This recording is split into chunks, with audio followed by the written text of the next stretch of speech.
Viral di media sosial sebuah video yang menampilkan seorang pelanggan Shopee yang membeli HP Xiaomi tapi kardus yang diterima kosong. Video yang viral beberapa waktu lalu itu memperlihatkan proses unboxing oleh pelanggan. Pembeli tersebut membeli 2 unit ponsel Redmi yang dibeli dari toko resmi Xiaomi di marketplace tersebut. Kasus ini berawal dari adanya netizen yang mengungkap pembelian 2 unit smartphone Xiaomi yang janggal.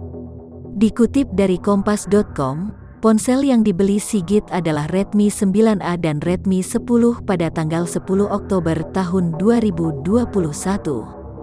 Barang baru dikirimkan pada tanggal 14 Oktober tahun 2021.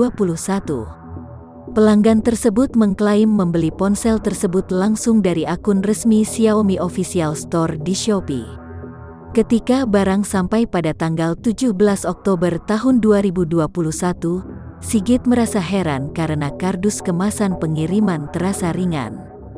Dalam video unboxing yang diunggah ke media sosial, sang pelanggan memperlihatkan proses membuka kardus dari keadaan masih disegel. Saat terbuka, benar saja isinya hanya angin. Saat ini, pihak Shopee telah melakukan investigasi secara menyeluruh untuk menemukan fakta-fakta terkait kasus yang dialami sang pembeli ponsel Xiaomi.